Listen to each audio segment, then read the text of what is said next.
चतुर्दशी अमावस्या की भी और चतुर्दशी पूर्णिमा की।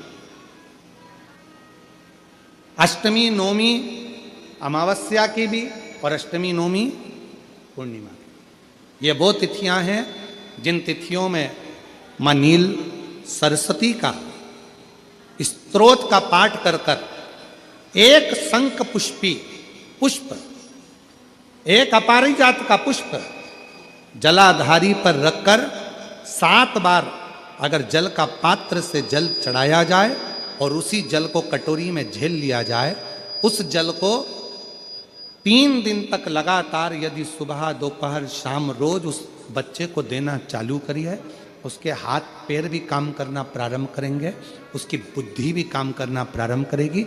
जो वो पलंग पर पड़े पड़े राल टपकाता रहता है, उसको लोग कहते हैं कि 18 साल का हो गया और दिमाग केवल 10 साल का है, 5 साल का है, उसमें धीरे धीरे बुद्धि प्रबल होना प्रारंभ हो जाएगी और वो भी एक दिन कार्य करना प्रारंभ कर देगा।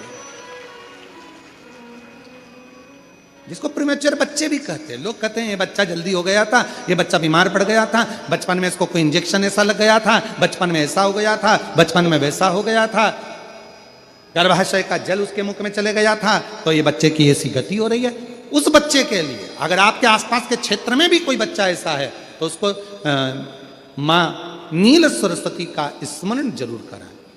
और अगर आप लोगों के पास में मां नील सरस्वती का स्तोत्र का पाठ ना मिले तो प्रयास करिएगा, मोबाइल पर सर्च कर कर मां नील सरस्वती का स्तोत्र भी निकाल सकते हो। बाजार में से गीता प्रेस गोरखपुर की किताब में भी ला सकते हो, पढ़ भी सकते हो, घर में उसका स्तोत्र का पाठ भी कर सकते हो। मां नील सरस्वती स्तोत्र का स्मरण और बड़े भाव के साथ करें स्मरण।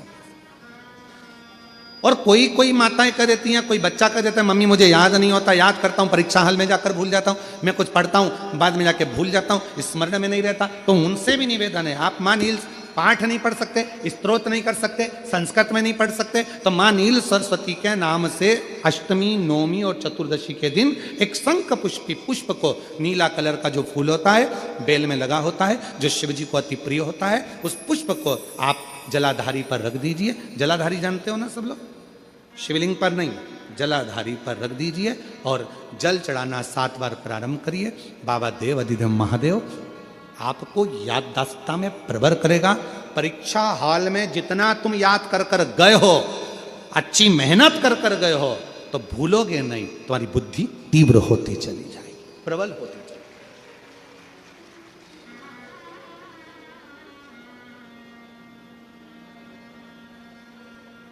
आजकल आयुर्वेद में आप लोग अगर आयुर्वेदिक दवाइयाँ लेते होंगे, आयुर्वेद वालों के पास यदि जाते होंगे, तो वो भी अगर बच्चा पढ़ने में कमज़ोर है, बुद्धि से कमज़ोर है, तो उसको शंख पुष्पी की चाय पीने का भी कहते हैं। बाजार में आती होगी शायद, है भैया कह रहे हैं कि बाजार में वो चाय भी मिलती है, नीली चाय। महाराज याददाश्ता के लिए, उसको प्रबल करने के लिए लोग शिव कथा कर रही है। कौन सी सरस्वती? जम के बोलो, जम के जरा, पूरा तो नाम बोलो, मां नील सरस्वती। तुमने डायरेक्ट कह दिया नील सरस्वती। मां कौन लगाएगा? मां है ना अपनी, तो उसका संबोधन पूरा होना चाहिए। कौन सी सरस्वती? मां नील सरस्वती का स्मरण सुख देता, आनंद देता, स्मरण सुख देता। और हम तो यहां तक कहेंगे अपने अपने घर में अगर हो सके तो ये शंख पुष्पी का एक पौधा लगा लो। उसका एक स्वरूप, उसको जाना, उसको पहचानना सरल नहीं है। जो हनुमान को जाना गया, जो शिव को जाना गया, उसकी जिंदगी सार्थक हो गई। जैसे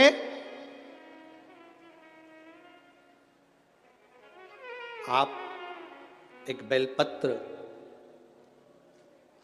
जैसे आप एक बेलपत्र की ये 2 जो पत्तियां होती हैं, जरा ध्यान देंगे, ये दो जो पत्ती नीचे की रहती है बेलपत्र, आगे का भाग एक बेलपत्र और नीचे की जो ये 2 पत्तियां होती हैं, इन 2 पत्तियों के ऊपर एक एक शमी पत्र। ये 2 जो पत्तियां हैं, इन पत्तियों के ऊपर एक एक शमी पत्र। और लाल चंदन ये रखकर कितना भी रोगीला व्यक्ति हो, रोग से ग्रसित व्यक्ति हो, जिंदगी में कितना ही दुख पड़ रहा हो, बेलपत्र की ये दोनों पत्ती जिसके ऊपर शमी पत्र रखकर, लाल चंदन रखकर श्री हनुमान जी महाराज और हनुमान जी महाराज के तीसरे नंबर के भाई श्री गतिमान जी, हनुमान जी कितने भाई हैं? 6। उसमें हनुमान, रतिमान, व्रतिमान, मतिमान, गतिमान, तो जो नीचे के क्रम में आते हैं श्री गतिमान जी, उन गतिमान जी हनुमान जी का नाम लेकर जो शिवलिंग के ऊपर समर्पित कर देता है, रोग का निवारण होता ही है, रोग मुक्ति होती है। एक भी प्रयास करना, बहुत ज्यादा टेंशन हो, डिप्रेशन में हो, ऐसा लग रहा है कि मेरा तो सिर फटे जा रहा है चिंता के कारण, शिव मंदिर में जाना, शंकर जी को एक लोटा जल चढ़ाकर जो जल बहकर निकले उस जल में 3 उंगलियां भिंगाना और अपने मस्तक पर एकदम स्थिर होकर वो 3 उंगलियां अपने मस्तक पर तेजी से लगा लेना, दबा लेना और मंत्र का स्मरण भीतर के भीतर ओम नाद करिएगा।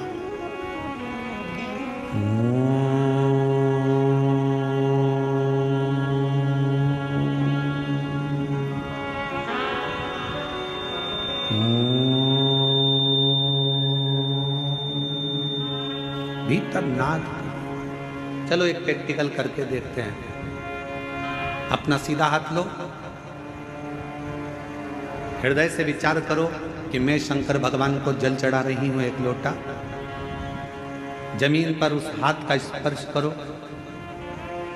अभी की अभी देखो, जितने बैठे हो सब, और बिल्कुल स्थिर रहकर जमीन का स्पर्श कर 3 उंगलियां लीजिए हाथ में और अपने मस्तक पर बिल्कुल दबाकर नेत्र बंद करिए, एकदम सटीक बैठिए, स्तुप, और सबको बोलना है 3 बार ओम का नाद अच्छी तेजी में, अंदर से बोलना है, बाहर से नहीं, चिल्लाना नहीं है, नाद करिए। सिर में दबाओ 3 उंगली को और बोलना प्रारंभ करो।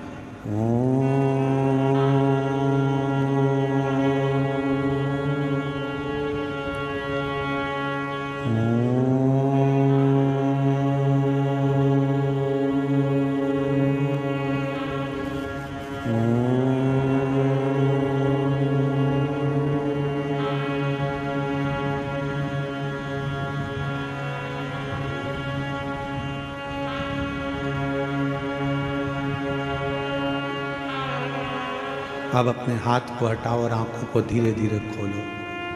आपको ऐसा महसूस होगा कि ऐसा लग रहा है कि मैंने 12 ज्योतिर्लिंग यहीं दर्शन कर लिए। एक क्षण में शिव का सात्विकता, शिवोहम शिवोहम शिवोहम, शिव मेरे भीतर और मैं शिव के भीतर हूं, तो दर्शन।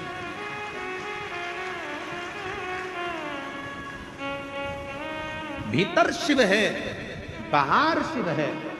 सृष्टि में हर जहां डिप्रेशन आए, शिव को एक लोटा जल चढ़ाया, जल लिया और लगा लिया अपने सिर पर, 3 उंगलियां लगाकर बैठ गए। 2 क्षण के लिए 3 बार ओम का नाद करा, लंबे स्वर में, आंख नहीं खोलना। धीरे से जब उंगलियां पूरी हट जाए तब धीरे धीरे आंखों को खोलो। आपको ऐसा महसूस होगा, शिवोहम शिवोहम शिवोहम शिवोहम, शंकर मेरे भीतर है, मैं शिव के भीतर हूँ, संसार में शिव, शिव में संसार है, और मेरे सारे तकलीफ, सारा दुख, सारा कष्ट मेरे शंकर का है। अब मैं जानती हूँ कि मेरा कष्ट शिव मिटा दे, शिव मिटाए। आप किस कामना से शिव जी के पास गए हो? आप किस कामना से भगवान शिव के मंदिर गए हो, भगवान शंकर के मंदिर गए हो? शिव पुराण की कथा कहती है, भगवान शंकर का चरित्र कहता है कि शिव के मंदिर में जाकर भगवान शंकर को कुछ कहने की जरूरत ही नहीं पड़ती है। बस आप जो लोटा भरकर जल लेकर गए हो अपने घर से, वो जल जब आपने देव अधिदेव महादेव को समर्पित करा है, वो जल चढ़ते से ही, जल समर्पित करते से ही भगवान देव अधिदेव महादेव आपके मन की दशा को जान जाते हैं और कार्य। शिव के मंदिर में कुछ कहने की जरूरत नहीं पड़ी। अपने घर से जब एक लोटा जल लेकर आप गए, एक लोटा जल लेकर जब महादेव के मंदिर में पहुंचे, वो एक लोटा जल नहीं है, वो आपने घर की पूरी दशा को भगवान शिव से जाकर कह देता है वो जल, और हमारा धीरे धीरे धीरे धीरे करते हुए हमारा कल बदल जाता है, हमारा समय बदल जाता है। केवल वो जल नहीं है,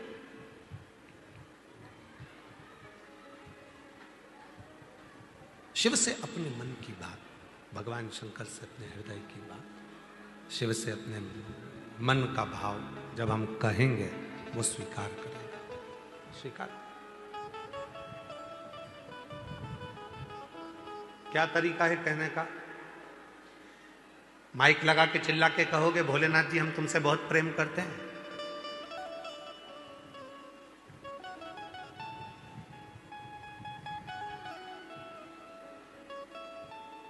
प्रेम प्रकट करने का तरीका क्या है? तो कहा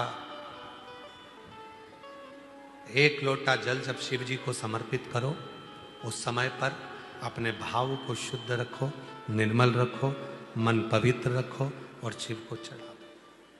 क्या चढ़ाना है? तो कहा जल, उस जल के साथ में चढ़ाना है अपना निर्मल भाव, निर्मल चित्त, निर्मल मन, शिव को समर्पित कर।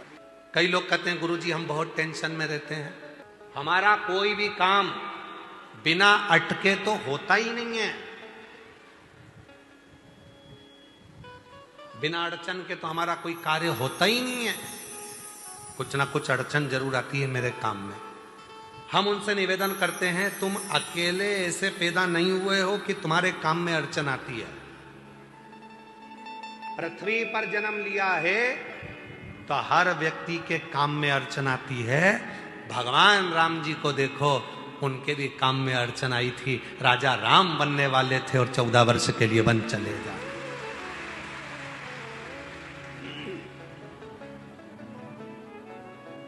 भगवान कृष्ण को देख लो, उनके भी काम में अड़चन आई, राम जी के काम में अड़चन आई।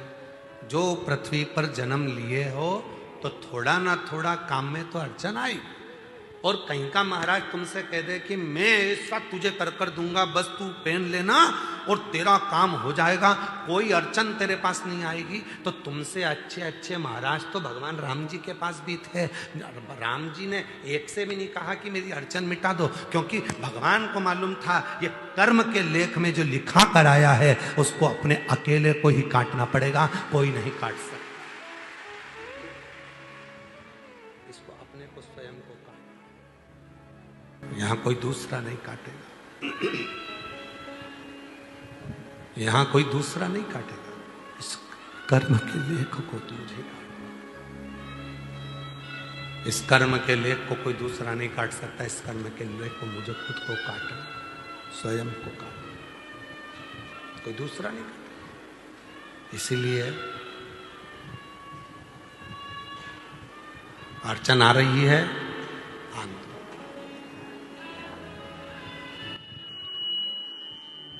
कई लोग कहते हैं उसने मेरा बुरा कर दिया, कर लो। कई लोग कहते हैं वो मेरे को गाली देता है, देने दो। कई लोग कहते हैं वो मेरा बुरा चाहता है, चाहने दो। तुम्हें तुम्हारे महादेव पर भरोसा नहीं है क्या? वो एक लाइन पहले बच्चे लोग सीढ़ियों पे बैठ के एक रील बना के कहते तुझे मुझ पे भरोसा नहीं क्या? वही ऐसा एक रील बनाई थी ना, सुनी थी तुम लोगों ने? क्यों मालेगांव वालों, सुनी थी? तुझे मुझ पे भरोसा नहीं क्या, ऐसी रील बनाई थी पहले किसी ने, तुझे मुझ पे भरोसा नहीं क्या। उसी तरह महादेव कहते हैं दुनिया तुझे गाली दे, अपशब्द कहे, ताने दे, आड़ा टेढ़ा बोले, बुरा बोले, आड़ा टेढ़ा बोले, चाहे गाली दे, चाहे अपशब्द कहे, चाहे दुनिया के लोग कितना भी तुझे आड़ा टेढ़ा कहें, तो चिंता मत करना, मुझ पर भरोसा करना, तेरा एक लोटा जल खाली नहीं जाने, खाली नहीं। जैसे आपसे कहा था शिव जी के मंदिर में जल चढ़ाने जाओ तो लोटे को खाली लेकर नहीं आना चाहिए, बोला था कि नहीं बोला था? खाली लेकर नहीं आना है। शंकर जी के मंदिर में जल चढ़ाने के बाद वहीं का जल 2 बूंद उसमें लेकर आओ, उस जल का आचमन करो, अपने घर में प्रोक्षण करो। क्यों? क्योंकि हम हरिद्वार नहीं जा सकते, हम बार बार काशी नहीं जा सकते, हम बार बार मथुरा वृंदावन नहीं जा सकते, हम बार बार अयोध्या नहीं जा सकते, हम बार बार ओमकारेश्वर नहीं जा सकते, हम बार बार उज्जैनी अवंतिकापुरी नहीं जा सकते, हम बार बार मानसरोवर नहीं जा सकते, हम बार बार कैलाश की यात्रा नहीं कर सकते, हम बार बार बद्री केदार नहीं जा सकते, हम बार बार पशुपति नाथ नहीं जा सकते। तो क्या हुआ? हम कहीं नहीं जा सकते, पर अपने घर के पास के शंकर के मंदिर तो जा सकते हैं। जब हम मंदिर में जल चढ़ाएंगे, वो जल जब चढ़कर आएगा तो जितनी संसार की नदियां हैं, जितनी पवित्र नदियां हैं, जितने कुंड हैं, जितनी बावड़ी है, जितने सरोवर हैं, जैसे ही शिव पर जल चढ़ा वो सारा जल पवित्र नदियों का जल बन जाएगा और वो जल हम लेकर आएंगे। तो हमें रोज काशी, अवंतिकापुरी, उज्जैनी, ओमकारेश्वर, हरिद्वार, प्रयाग सबके स्नान का फल 1 सेकंड में मिल जाएगा। शंकर के चढ़े हुए जल को लिया, अपने ऊपर प्रोक्षण किया, बस तुमने हरिद्वार, प्रयाग, काशी, अयोध्या, सरयू, गंगा, यमुना, कावेरी, मंदाकिनी सब 1 सेकंड में नहा ली। 1 सेकंड में।